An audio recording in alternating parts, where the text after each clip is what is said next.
ಶನಿದೇವರ ಕಣ್ಣುಗಳ ಬಗ್ಗೆ ಪುರಾಣಗಳಲ್ಲಿ ಏನು ಹೇಳಲಾಗಿದೆ? ಶನಿದೇವನು ನಮ್ಮ ಸರಿತಪ್ಪುಗಳನ್ನು ತಿದ್ದುವವನು, ನಮ್ಮಿಂದ ಪಾಪಗಳು ಹೆಚ್ಚಾಗದಂತೆ ಕಾಳಜಿ ವಹಿಸುವವನು.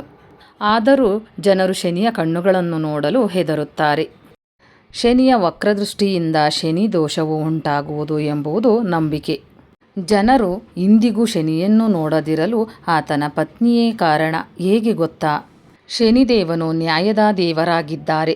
ಅವನು ನಮ್ಮ ಪಾಪಗಳಿಗೆ ಅನುಕೂಲವಾಗಿ ಶಿಕ್ಷೆಯನ್ನು ನೀಡುತ್ತಾನೆ.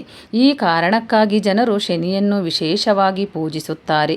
ಶನಿಯ ಕೆಟ್ಟ ದೃಷ್ಟಿಗೆ ಒಳಗಾದ ವ್ಯಕ್ತಿಯು ಶನಿ ದೋಷವನ್ನು, ಸಾಡೆಸಾತಿಯನ್ನು ಸೇರಿದಂತೆ ಇನ್ನಿತರ ಶನಿಗೆ ಸಂಬಂಧಿಸಿದ ದೋಷಗಳನ್ನು ಎದುರಿಸುತ್ತಾನೆ.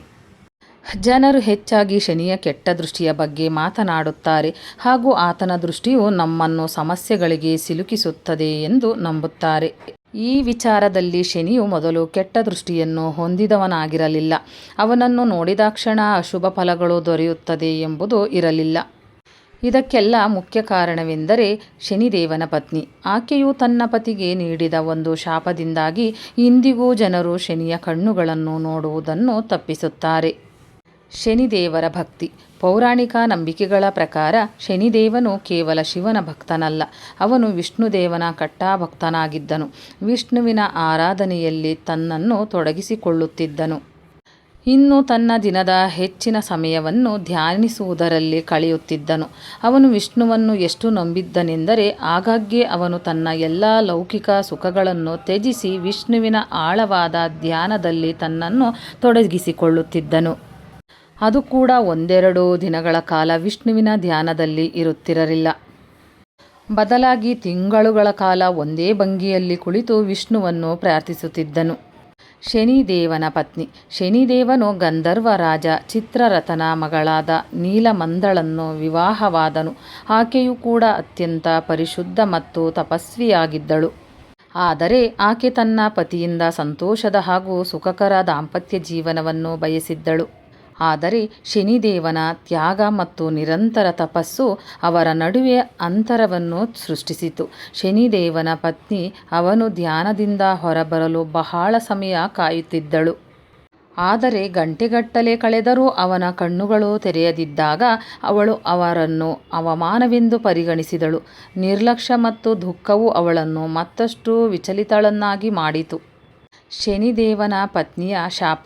ತನ್ನನ್ನು ಪತಿ ನಿರ್ಲಕ್ಷಿಸುತ್ತಿದ್ದಾನೆ ಎನ್ನುವ ವಿಚಾರ ಆಕೆಯ ಮನಸ್ಸಿನಲ್ಲಿ ತೀವ್ರವಾದ ಕೋಪವನ್ನು ಹುಟ್ಟುಹಾಕಿತು. ಅವಳು ಕೋಪದಲ್ಲಿ ಶನಿದೇವನನ್ನು ಶಪಿಸುತ್ತಾಳೆ. ನೀನು ನನ್ನ ಭಾವನೆಗಳನ್ನು ಅಗೌರವಿಸಿದ್ದೀಯ. ಇಂದಿನಿಂದ ನೀನು ಯಾರ ಮೇಲೆ ನೇರ ದೃಷ್ಟಿ ಹಾಕುತ್ತೀಯೋ ಅವರು ನಾಶವಾಗುತ್ತಾರೆ ಎಂದು ಶಾಪವನ್ನು ನೀಡಿದಳು. ಈ ಶಾಪವು ಶನಿಯ ನೋಟವನ್ನು ವಿಶ್ವಕ್ಕೆ ದುಷ್ಟತನದ ಸಂಕೇತವನ್ನಾಗಿ ಮಾಡಿತು. ಶನಿದೇವನು ತನ್ನ ಧ್ಯಾನದಿಂದ ಹೊರಬಂದು ಶಾಪದ ಬಗ್ಗೆ ತಿಳಿದಾಗ ಅವನು ತೀವ್ರವಾದ ದುಃಖಿತನಾದನು. ಅವನ ಹೆಂಡತಿಯು ತನ್ನ ತಪ್ಪನ್ನು ಅರಿತುಕೊಂಡಳು ಮತ್ತು ವಿಷಾದಿಸಿದಳು. ಆದರೆ ಶಾಪವು ಅಚಲವಾಗಿತ್ತು. ಒಮ್ಮೆ ಉಚ್ಚರಿಸಿದರೆ ಅದನ್ನು ಎಂದಿಗೂ ಹಿಂದಕ್ಕೆ ತೆಗೆದುಕೊಳ್ಳಲು ಅಥವಾ ಶಾಪವನ್ನು ಕಡಿಮೆ ಮಾಡಿಕೊಳ್ಳಲು ಸಾಧ್ಯವಿರಲಿಲ್ಲ. ಹಾಗಾಗಿ ಶನಿಯು ಈ ಶಾಪಕ್ಕೆ ಬೆಲೆ ತರಬೇಕಾಯಿತು. ಇದು ಶನಿಯ ವಕ್ರದೃಷ್ಟಿ. ಈ ಘಟನೆಯ ನಂತರ ಶನಿದೇವನ ನೋಟವನ್ನು ವಕ್ರ ಅಥವಾ ವಕ್ರದೃಷ್ಟಿ ಎಂದು ಕರೆಯಲಾಯಿತು. ಶಾಸ್ತ್ರದಲ್ಲಿ ಶನಿಯ ಈ ನೋಟವನ್ನು ಬಹಳ ಶಕ್ತಿಶಾಲಿ ಎಂದು ಪರಿಗಣಿಸಲಾಗುತ್ತದೆ. ಒಬ್ಬ ವ್ಯಕ್ತಿಯನ್ನು ಅವರ ಕ್ರಿಯೆಗಳ ಆಧಾರದ ಮೇಲೆ ಕಠಿಣ ಪರೀಕ್ಷೆಗಳಿಗೆ ಒಳಪಡಿಸುವವನು ಶನಿದೇವನಾಗಿದ್ದಾನೆ. ಶನಿದೇವರು ನ್ಯಾಯಯುತ ವ್ಯಕ್ತಿಯಾಗಿದ್ದರಿಂದ ಅವನು ತನ್ನ ನಿರ್ಧಾರಗಳಿಂದ ಮುಗ್ಧರಿಗೆ ಯಾವುದೇ ಹಾನಿಯಾಗಬಾರದು ಎಂದು ಬಯಸುತ್ತಿದ್ದನು. ಜಗತ್ತನ್ನು ರಕ್ಷಿಸಲು ಅವನು ಯಾವಾಗಲೂ ತನ್ನ ತಲೆಯನ್ನು ಬಾಗಿ ನಡೆಯಲು ನಿರ್ಧರಿಸಿದನು. ಇದರಿಂದ ಅವನ ನೇರ ನೋಟ ಯಾರ ಮೇಲೂ ಬೀಳುವುದಿಲ್ಲ ಮತ್ತು ಜಗತ್ತು ಸುರಕ್ಷಿತವಾಗಿ ಉಳಿಯುತ್ತದೆ. ಶನಿ ದರ್ಶನ ಮಾಡುವುದು ಹೇಗೆ? ಶನಿದೇವನ ದರ್ಶನವನ್ನು ಮಾಡುವುದಕ್ಕೂ ಶಾಸ್ತ್ರದಲ್ಲಿ ಕೆಲವೊಂದು ನಿಯಮಗಳನ್ನು ಉಲ್ಲೇಖಿಸಲಾಗಿದೆ.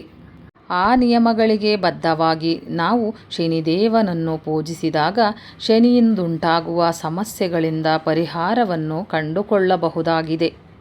ಶಾಸ್ತ್ರದಲ್ಲಿ ಶನಿದೇವನ ಪತ್ನಿ ಆತನಿಗೆ ಶಾಪವನ್ನು ನೀಡಿದ್ದರಿಂದ ನಾವು ಆತನ ಕಣ್ಣುಗಳನ್ನು ದಿಟ್ಟಿಸಿ ನೋಡಬಾರದು ಎಂದು ಸೂಚಿಸಲಾಗಿದೆ. ಭಕ್ತರು ಶನಿದೇವನ ದರ್ಶನವನ್ನು ಪಡೆದುಕೊಳ್ಳಲು ಆತನ ಮುಂದೆ ನಿಂತಾಗ ಪಾದಗಳನ್ನು ನೋಡಬೇಕು ವಿನಃ ಅವನ ಕಣ್ಣುಗಳನ್ನು ನೋಡಬಾರದು. ಇದರಿಂದ ಅವನ ತೀವ್ರ ನೋಟದ ದುಷ್ಪರಿಣಾಮಗಳು ಉಂಟಾಗುವುದಿಲ್ಲ. ಸ್ನೇಹಿತರೆ, ಈ ಮಾಹಿತಿ ನಿಮಗೆ ಇಷ್ಟವಾಗಿದ್ದಲ್ಲಿ ಇನ್ನೂ ಹೆಚ್ಚಿನ ಮಾಹಿತಿಗಾಗಿ ಲೈಕ್ ಮಾಡಿ, ಶೇರ್ ಮಾಡಿ, ಚಾನಲ್ಗೆ ಸಬ್ಸ್ಕ್ರೈಬ್ ಮಾಡಿ. ಧನ್ಯವಾದಗಳು.